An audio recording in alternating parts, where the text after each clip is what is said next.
Hi guys! Welcome to Abby's World, and for today's video ay may share na naman ako sa inyong bagong negosyong recipe na siguradong papatok ngayong 2024.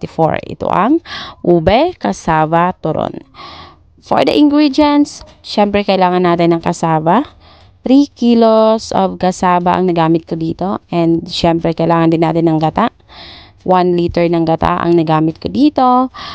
At kakailanganin din natin dito ng ube na condense. Ito ay 390 grams.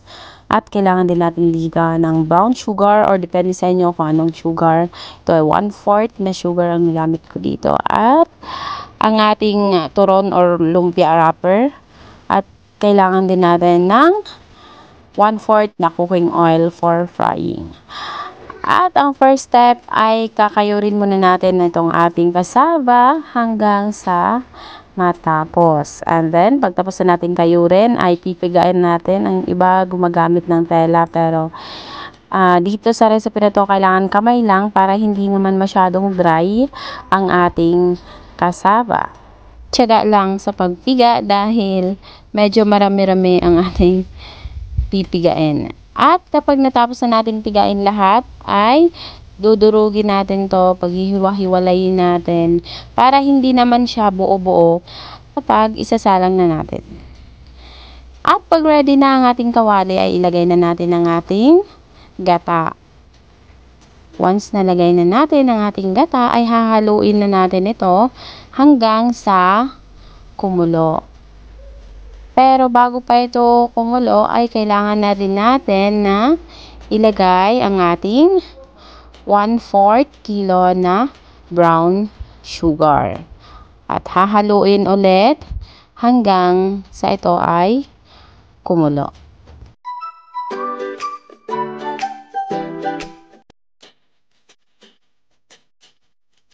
At kapag ang ating gata ay kumulo na, katulad ng nakikita nyo, ay ihahalo na natin ang ating ube condense. At hahaluin natin ito hanggang sa well combined na ito at ang ating gata.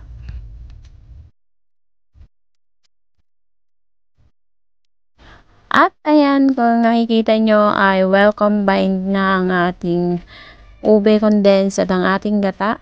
Aantayin lang natin ng ilang segundo hanggang sa ito ay muling kumulo.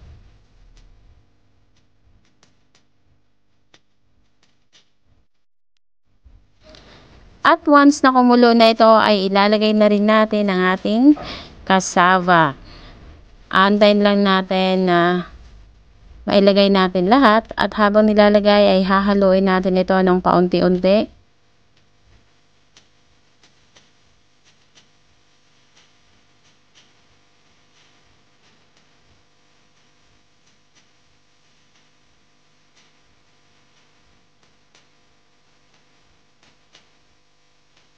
At ngayon na nailagay na natin lahat ng ating cassava, ay hahaluin natin ito hanggang sa wala ka nang makikitang white sa mixture, at hanggang sa maluto na ang ating cassava.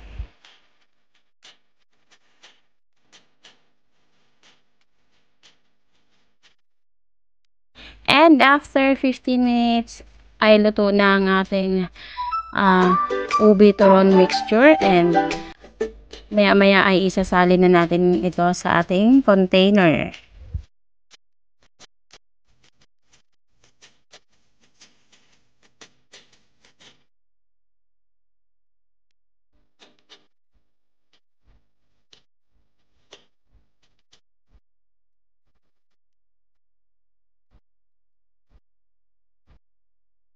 At ngayon ay tapos na at naisalin na natin sa ating container ang ating ube turon mixture, at ngayon ay oras na para atin na itong babalutin.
At finally, tapos na natin balutin ang ating ube, kasaba, turon. At ito na ang ating nagawa. So, nakagawa po tayo ng 60 peraso ng ube, kasaba, turon. At ngayon naman ay ready na natin ang ating kawali at maglagay na tayo ng mantika para sa ating frying portion.